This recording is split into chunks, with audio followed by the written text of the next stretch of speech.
बिस्मिल्लाहिर्रहमानिर्रहीम। अस्सलामुअलैकुम।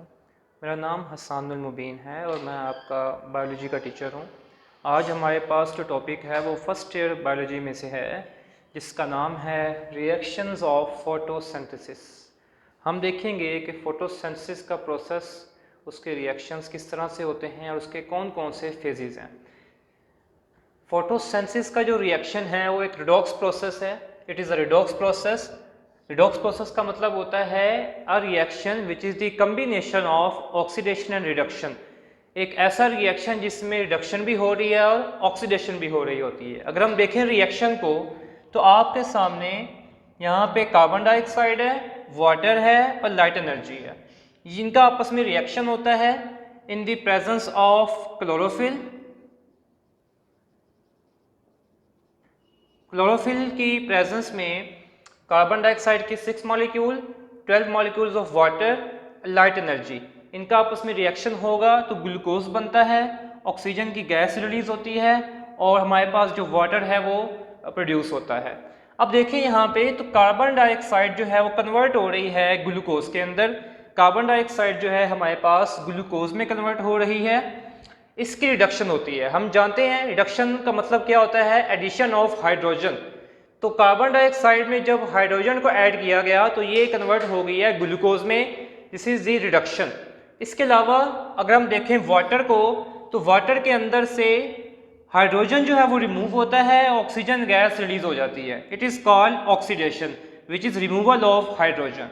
तो रिडक्शन भी हो रही है, ऑक्सीडेशन भी हो रही है। इस तरह के रिएक्शन को हम क्या नाम देते हैं, रिडॉक्स प्रोसेस।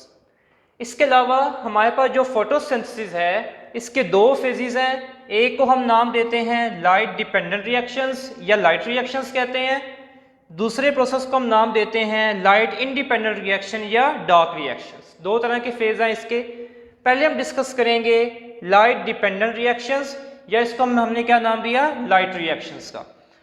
अब इसको लाइट डिपेंडेंट रिएक्शंस क्यों कहते हैं, क्योंकि ये रिएक्शंस लाइट पे डिपेंड करते हैं, ये लाइट के बगैर नहीं हो सकते। तो हम कह सकते हैं in this reaction it is use light directly, इसमें लाइट को डायरेक्टली यूज किया जाता है। और इसी रिएक्शंस को हम क्या नाम देते हैं, फोटोसिंथेसिस। फोटोसिंथेसिस का जो प्रोसेस है उसको हम कहाँ पे शामिल करते हैं, लाइट डिपेंडेंट रिएक्शन में। उसको डार्क रिएक्शन में हम शामिल नहीं करते हैं, क्योंकि फोटोसिंथेसिस का मतलब ही क्या है, जो लाइट की प्रेजेंस में रिएक्शन होता है। तो इसलिए इसको हम क्या नाम देते हैं, फोटोसिंथेसिस का प्रोसेस जो है इसमें इसको शामिल किया जाता है। इसके बाद इस रिएक्शन के अंदर क्या होता है, इसमें जो लाइट एनर्जी है इसको एब्जॉर्ब किया जाता है। एब्जॉर्ब कौन करते हैं, प्लांट्स के जो सेल्स हैं, लीफ के सेल्स हैं मेजर, उसके अंदर हमारे पास क्लोरोप्लास्ट होता है। क्लोरोप्लास्ट के अंदर हमारे पास थैलाकोइड मेम्ब्रेन होती है और थैलाकोइड मेम्ब्रेन के अंदर क्या होते हैं, chlorophyll and other photosynthetic pigments. ये हमारे पास क्या है जी, क्लोरोफिल है और दूसरे पिगमेंट्स हैं वो क्या करते हैं, लाइट एनर्जी को एब्जॉर्ब कर लेते हैं। फिर उस लाइट एनर्जी को एब्जॉर्ब करने के बाद कन्वर्ट किया जाता है केमिकल एनर्जी में। तो ये पिगमेंट्स काम करते हैं, लाइट एनर्जी को अब्जॉर्ब करते हैं और किस में कन्वर्ट कर देते हैं, केमिकल एनर्जी में। इसके बाद क्या होता है, इस केमिकल एनर्जी को फिर से कन्वर्ट किया जाता है दो तरह की एनर्जीज में। एक को हम कहते हैं रिड्यूसिंग पावर और एक को हम नाम देते हैं एसिमिलेटिंग पावर का। केमिकल एनर्जी को कन्वर्ट किया गया रिड्यूसिंग पावर में और एसिमिलेटिंग पावर में। रिड्यूसिंग पावर क्या है, ऐसी पावर जो रिडक्शन से बनती है, ऐसी पावर जो किसी की रिडक्शन करवाती है उसे हम क्या कहते हैं, रिड्यूसिंग पावर कहते हैं। जैसा कि जो रिड्यूसिंग पावर है वो कैसे हमारे पास प्रोड्यूस होती है, जो केमिकल एनर्जी कन्वर्ट होके आई हमारे पास, इस केमिकल एनर्जी को कहाँ से कन्वर्ट किया गया, लाइट एनर्जी से। लाइट एनर्जी जब आपके पास जो पिगमेंट्स हैं इनके पास पहुंची, इसको एब्जॉर्ब किया गया, इसको कन्वर्ट किया गया केमिकल एनर्जी में। इस केमिकल एनर्जी को यूज करते हुए NADPH जो एक मॉलिक्यूल है, इसको हम डिस्कस करेंगे। NADPH के साथ हाइड्रोजन को ऐड किया जाता है, इसकी रिडक्शन होती है, इससे हमारे पास क्या बन जाता है, NADPH2 बन जाता है। ठीक है जी। तो ये जो प्रोडक्ट बना है इसके अंदर जो पावर है उसे हम क्या कहेंगे, रिड्यूसिंग पावर, क्योंकि केमिकल एनर्जी ने इसकी रिडक्शन करवाई है, इसकी रिडक्शन के नतीजे में NADPH2 बना है। तो NADPH2 के अंदर जो अब एनर्जी होगी उसे हम क्या कहेंगे, रिड्यूसिंग पावर कहेंगे। तो chemical energy is converted into reducing power in the form of NADPH2। NADPH2 के अंदर अब कौन सी पावर है, रिड्यूसिंग पावर है, जो कहाँ से आई है, केमिकल एनर्जी से आई। ठीक है जी। इसके अलावा NADPH2 का प्रोडक्ट बन जाएगा। इसके बाद फिर क्या होगा, इसी केमिकल एनर्जी को यूज़ किया जाएगा, ADP हमारे पास मॉलिक्यूल है, इसको ऐड किया जाएगा फॉस्फेट के साथ। ADP और फॉस्फेट का रिएक्शन करवाने के लिए आपको एनर्जी चाहिए। वो एनर्जी कहाँ से आती है, केमिकल एनर्जी से आती है। तो ये केमिकल एनर्जी को यूज़ करके ADP और फॉस्फेट को जब रिएक्शन करवाया जाएगा तो उससे क्या बनेगा, हमारे पास ATP। इस ATP के अंदर जो एनर्जी होगी उसे हम क्या कहते हैं, एसिमिलेटिंग पावर। जिससे एसिमिलेट कर दिया है, कंबाइन कर दिया है, किसको कंबाइन कर दिया है, ADP और फॉस्फेट को, उससे हमारे पास क्या बन जाएगा, ATP बन जाएगा। तो हमारे पास यहाँ बात ये सामने आई कि केमिकल एनर्जी जो है मजीद दो एनर्जीज में चेंज होती है, कन्वर्ट होती है। एक को हम नाम देते हैं रिड्यूसिंग पावर और एक को हम नाम देते हैं एसिमिलेटिंग पावर। रिड्यूसिंग पावर जो है वो NADPH2 में होती है और एसिमिलेटिंग पावर जो है वो ATP में होती है। ठीक है जी। तो NADPH2 और ATP ये हमारे पास क्या बन चुके हैं, these are the products of light reactions. Light reactions का जो मकसद है करवाने का, उसका मकसद क्या है कि आपने NADPH2 को बनाना है और ATP को बनाना होता है। ये प्रोडक्ट्स जो हैं ये बनते हैं लाइट रिएक्शंस में। ठीक है जी। But these are temporary energy storing molecules. ये जो मॉलिक्यूल्स हैं ये टेम्परेरी हैं, ये कुछ वक्त के लिए बनते हैं, फिर इनको बाद में यूज़ कर लिया जाता है। ठीक है जी। तो हमारे पास ATP है, NADPH है और हाइड्रोजन भी जो है यहाँ पे प्रोड्यूस होता है, हाइड्रोजन भी यहाँ प्रोड्यूस होता है। इन तीनों प्रोडक्ट्स को हम कहाँ यूज़ करते हैं, लाइट इंडिपेंडेंट रिएक्शन में। लाइट रिएक्शंस में जो प्रोडक्ट्स बने हैं ATP, NADPH2, इनको फिर कहाँ ट्रांसफ़र किया जाएगा, लाइट इंडिपेंडेंट रिएक्शन में, जिसको हमने कहा था dark reactions.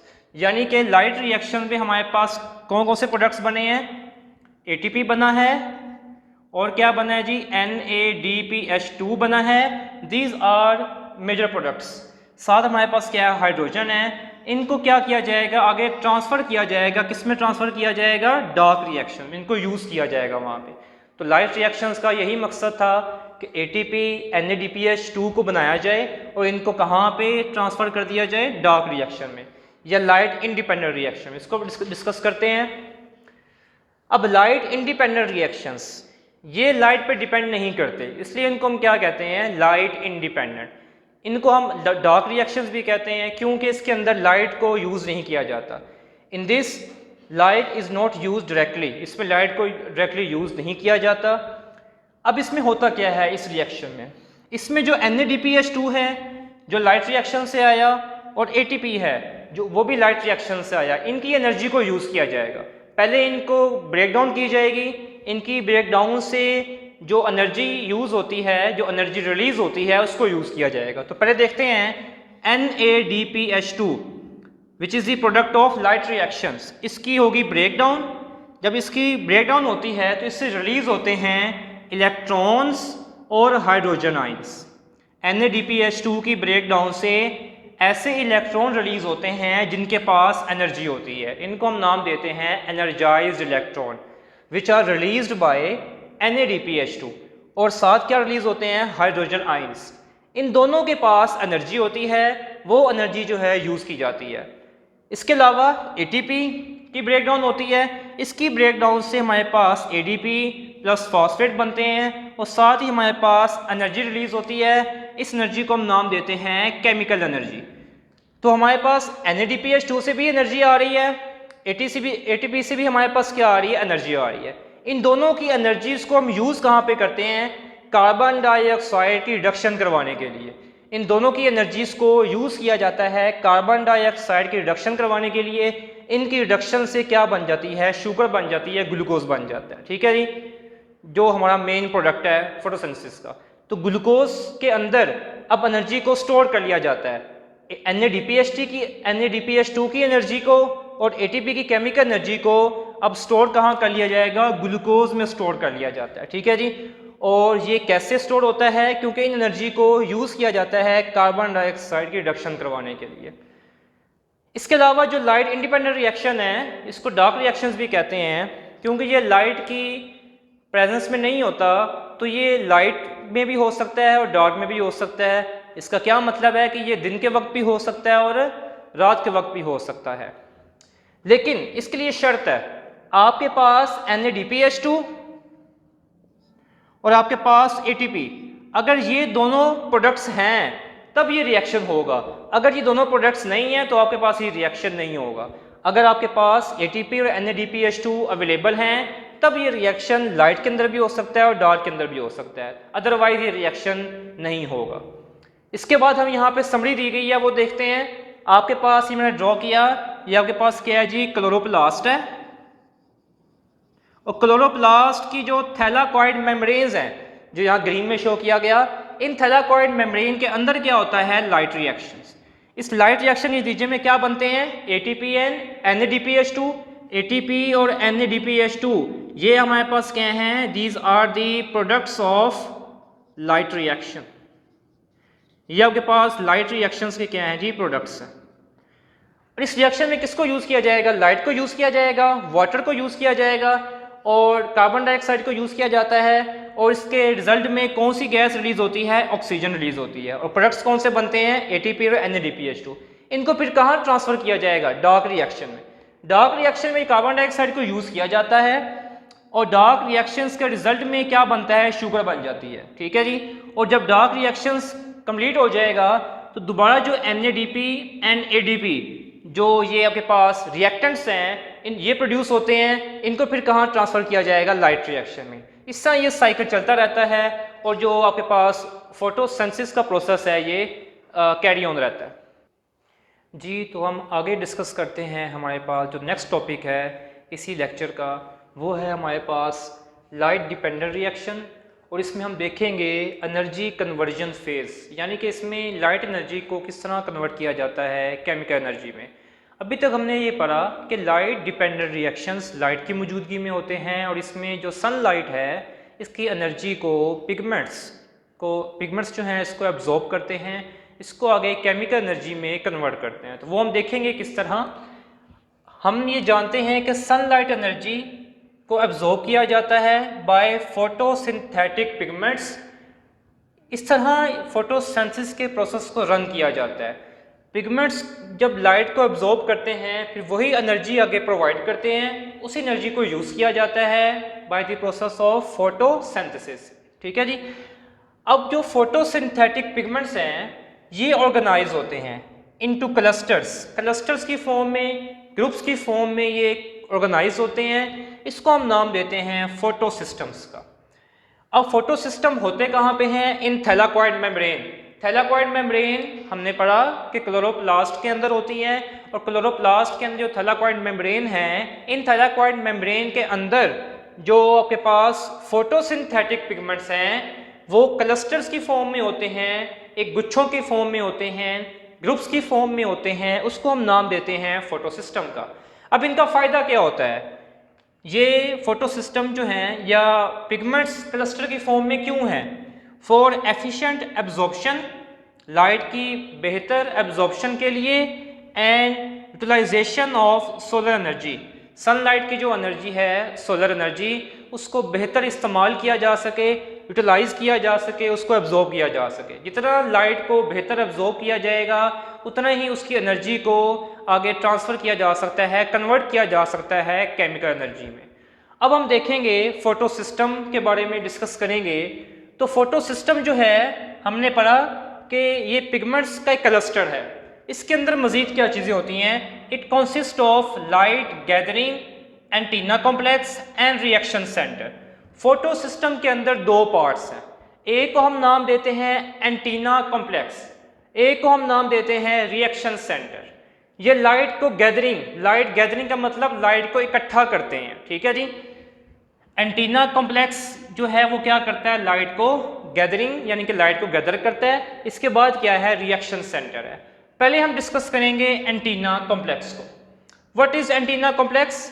It has many molecules of chlorophyll A, chlorophyll B and carotenoids. इसके अंदर क्लोरोफिल ए है, क्लोरोफिल बी है और साथ क्या है, कैरोटीनॉइड्स के अब पिगमेंट्स हैं जो हम लास्ट लेक्चर में डिस्कस कर चुके थे। ये इनका क्या काम होता है, they do channelling energy to reaction centre. ये तमाम जो पिगमेंट्स हैं ये एनर्जी को चैनल देते हैं, रास्ता प्रोवाइड करते हैं। एट द एंड इन्होंने कहाँ जाना होता है, रिएक्शन सेंटर के पास। जैसे सनलाइट आती है तो ये उस एनर्जी को आगे भेजते हैं, ट्रांसफ़र करते हैं, उसको रास्ता बना के देते हैं ताकि कहाँ पे पहुँच जाए वो, रिएक्शन सेंटर तक पहुँचने के लिए।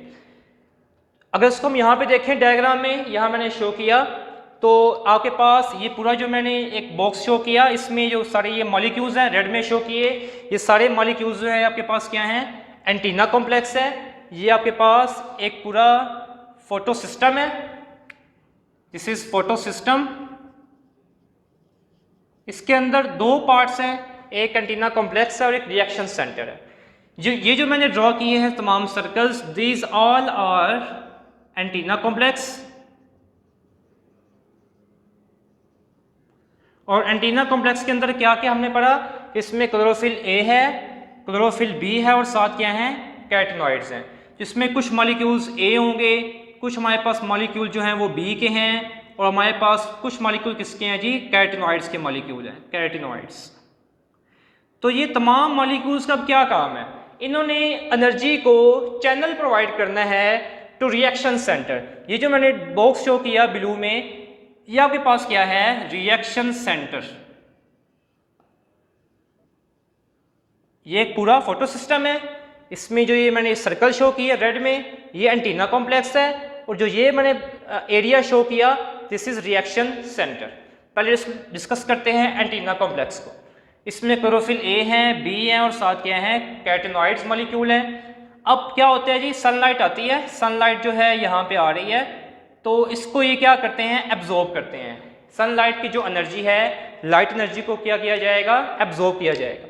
एब्जॉर्ब करने के बाद ये क्या करते हैं, आगे ट्रांसफ़र करते हैं, लाइट की एनर्जी को आगे क्या करते हैं जी, ट्रांसफ़र करते हैं। ट्रांसफ़र कहाँ पे करते हैं, इन तमाम एनर्जी को आगे ट्रांसफ़र किया जाएगा। ट्रांसफ़र कहाँ तक किया जाएगा, रिएक्शन सेंटर के पास।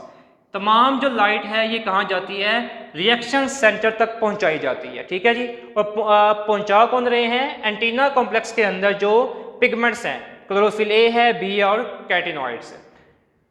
तो रिएक्शन सेंटर के पास जब ये एनर्जी पहुंच जाती है तो रिएक्शन सेंटर में क्या होता है वो देखते हैं। रिएक्शन सेंटर के अंदर भी इट हैज़ वन और मोर मॉलिक्यूल्स ऑफ क्लोरोफिल ए, इसके अंदर भी क्लोरोफिल ए के मॉलिक्यूल्स हैं।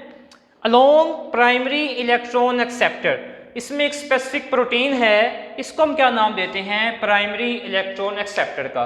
तो आपके पास ये पूरा क्या है, रिएक्शन सेंटर है, जिसमें जो मैंने सर्कल शो किए हैं इसको हम क्या नाम देते हैं जी, these all are the molecules of chlorophyll A. ये तमाम किसके मॉलिक्यूल हैं, क्लोरोफिल ए के मॉलिक्यूल हैं। और जो मैंने ये ब्लू में शो किया बॉक्स, ये क्या आपके पास एक प्रोटीन है और इसको हम क्या कहते हैं जी, primary electron acceptor. Primary electron acceptor, PEA का मतलब यहाँ पे क्या होगा, प्राइमरी इलेक्ट्रॉन एक्सेप्टर। अब हम देखेंगे ये कैसे फंक्शन परफॉर्म करते हैं। सबसे पहले क्या होगा, अभी हमने पढ़ा कि जो लाइट एनर्जी है वो किसके पास आती है जी, एंटीना कॉम्प्लेक्स के पास आती है। इस लाइट एनर्जी को जो एंटीना कॉम्प्लेक्स के अंदर मॉलिक्यूल्स हैं वो आगे ट्रांसफ़र करते हैं। ये आगे ट्रांसफ़र करेंगे और ट्रांसफ़र कहाँ तक करेंगे, रिएक्शन सेंटर के पास। जैसे ही ये लाइट एनर्जी रिएक्शन सेंटर के पास आती है तो इसमें जो क्लोरोफिल ए मॉलिक्यूल्स हैं इसको एनर्जी दी जाती है, ये एनर्जी को एब्जॉर्ब करते हैं। क्लोरोफिल ए मॉलिक्यूल जब एनर्जी को एब्जॉर्ब करेंगे, इनका जो एनर्जी का लेवल है बढ़ जाता है। जैसे ही इनका एनर्जी का लेवल बढ़ जाता है ये अपने अंदर से इलेक्ट्रॉन को रिलीज़ कर देते हैं। ये इलेक्ट्रॉन आप देख रहे हैं रिलीज़ हो रहे हैं, ये इलेक्ट्रॉन रिलीज़ कहाँ से होते हैं, क्लोरोफिल ए मॉलिक्यूल। और ये क्लोरोफिल ए मॉलिक्यूल किसके अंदर है, रिएक्शन सेंटर के अंदर। जैसे ही ये इलेक्ट्रॉन्स को रिलीज़ करते हैं, इन इलेक्ट्रॉन्स को एक्सेप्ट कौन करता है, प्राइमरी इलेक्ट्रॉन एक्सेप्टर। जो ये प्रोटीन है ये इलेक्ट्रॉन को क्या करती है जी, एक्सेप्ट कर लेती है, रिसीव कर लेती है। इसके बाद प्राइमरी इलेक्ट्रॉन एक्सेप्टर ने जैसे ही इलेक्ट्रॉन को एक्सेप्ट कर लिया, ये आगे इलेक्ट्रॉन को ट्रांसफ़र कर देती है। इसके साथ ही हमारे पास एक सीरीज़ है प्रोटीन्स की, ऊपर मैंने ये सर्कल में शो किए, these are the electron carriers. Primary electron acceptor के बाद आपके पास कुछ और एंजाइम मौजूद हैं, प्रोटीन्स मौजूद हैं। इन प्रोटीन्स के सिलसिले को, सीरीज को हम क्या नाम देते हैं? इलेक्ट्रॉन ट्रांसपोर्ट चेन का नाम देते हैं। तो प्राइमरी इलेक्ट्रॉन एक्सेप्टर अपने इलेक्ट्रॉन्स किसको दे देगा? इलेक्ट्रॉन ट्रांसपोर्ट चेन को। ये इलेक्ट्रॉन्स को क्या करते हैं? पहले रिसीव करते हैं, फिर आगे पास कर देते हैं। इस तरह जब इलेक्ट्रॉन पहले इसके पास आएगा, ये इलेक्ट्रॉन्स को पहले रिसीव करेगा, फिर आगे पास कर देगा, फिर ये एंजाइम क्या करेगा? रिसीव करेगा, आगे पास कर देगा। इस तरह इलेक्ट्रॉन मूव करते हैं फ्रॉम हाई टू लो। यहाँ पे जो पोटेंशियल है वो हाई होता है और यहाँ पोटेंशियल क्या होता है जी? लो होता है। प्राइमरी इलेक्ट्रॉन एक्सेप्टर ने इलेक्ट्रॉन किसको दिए जी? इलेक्ट्रॉन ट्रांसपोर्ट चेन के अंदर एंजाइम है, ये इलेक्ट्रॉन्स आगे मूव करते जाएंगे आहिस्ता आहिस्ता। जैसे ये हाई टू लो मूव करते हैं, इन इलेक्ट्रॉन से एनर्जी को रिलीज किया जाता है। यहाँ से एनर्जी रिलीज होती है और ये एनर्जी जो है, इस एनर्जी को यूज किया जाता है for the formation of ATP. इससे क्या बन जाते हैं? आपके पास एटीपी को बना दिया जाता है। तो इस एटीपी की फॉर्मेशन को हम नाम देते हैं chemiosmosis, which is the generation of ATP. तो यहाँ पे हम एक स्केच देख लेते हैं। इस स्केच में हमें बात समझ आ जाएगी कि सबसे पहले जो लाइट की एनर्जी है, इसको किसने अब्जॉर्ब किया? Antenna complex. एंटीना कॉम्प्लेक्स के बाद जो ये लाइट है, ये कहाँ जाती है? रिएक्शन सेंटर के पास। और रिएक्शन सेंटर के अंदर किसके पास जाती है? क्लोरोफिल ए के मॉलिक्यूल्स। रिएक्शन सेंटर में ये लाइट जो है वो किसके पास चली गई है जी? क्लोरोफिल ए के मॉलिक्यूल्स के पास गई है। क्लोरोफिल ए के मॉलिक्यूल्स के पास जब ये लाइट आती है तो वो रिलीज किसको करते हैं? इलेक्ट्रॉन को रिलीज कर देते हैं। फिर ये इलेक्ट्रॉन जो है किसके पास जाते हैं? इलेक्ट्रॉन ट्रांसपोर्ट सिस्टम या इलेक्ट्रॉन ट्रांसपोर्ट चेन के पास। इलेक्ट्रॉन ट्रांसपोर्ट सिस्टम या इलेक्ट्रॉन ट्रांसपोर्ट चेन क्या है? इसमें इलेक्ट्रॉन कैरियर्स हैं। और इलेक्ट्रॉन कैरियर्स क्या हैं? These are specific enzyme and protein. ये इलेक्ट्रॉन को कैरी करते हैं। तो ये आपके पास इलेक्ट्रॉन ट्रांसपोर्ट चेन के पास इलेक्ट्रॉन्स आ जाते हैं। ये इलेक्ट्रॉन्स फिर यहाँ से मूव करते हैं, जैसे मैंने यहाँ पे शो किया, इलेक्ट्रॉन्स मूव करेंगे। जैसे इलेक्ट्रॉन्स मूव करते हैं, इनके ये एनर्जी को रिलीज करते हैं और इनकी एनर्जी से एटीपी को क्या किया जाता है? बना दिया जाता है। तो एटीपी की फॉर्मेशन कहाँ पे होती है? इलेक्ट्रॉन ट्रांसपोर्ट चेन में। इस चीज़ को हम क्या नाम देते हैं? केमियोऑस्मोसिस। तो ये हम डिस्कस करेंगे नेक्स्ट लेक्चर में। यहाँ पे आपने ये बात समझनी है कि फोटो सिस्टम किसे कहते हैं, एंटीना कॉम्प्लेक्स क्या है, रिएक्शन सेंटर क्या है, और इसमें आपके पास जो प्रोटीन है प्राइमरी इलेक्ट्रॉन एक्सेप्टर, इसका क्या फंक्शन है? It traps high energy electrons from reaction centre and pass to series of electron carriers. ये अब ब्लू में जो प्रोटीन है, इसने क्या किया? इलेक्ट्रॉन को एक्सेप्ट किया। कहाँ से एक्सेप्ट किया? क्लोरोफिल ए के मॉलिक्यूल से। इसके बाद ये क्या करती है? इन इलेक्ट्रॉन्स को आगे कहाँ पास किया जाता है? इलेक्ट्रॉन ट्रांसपोर्ट चेन के अंदर क्या मौजूद हैं? इलेक्ट्रॉन कैरियर्स मौजूद हैं। ये इलेक्ट्रॉन कैरियर्स हैं, एंजाइम हैं, जो इलेक्ट्रॉन्स को आगे पास करते हैं। जैसे इलेक्ट्रॉन पास करते हैं, एनर्जी को रिलीज किया जाता है और वहाँ से क्या बन जाता है? एटीपी की फॉर्मेशन हो जाती है। इस चीज़ को हम क्या नाम देते हैं? केमियोऑस्मोसिस। तो ये केमियोऑस्मोसिस का जो लेक्चर है, हम नेक्स्ट लेक्चर में डिस्कस करेंगे इंशाल्लाह।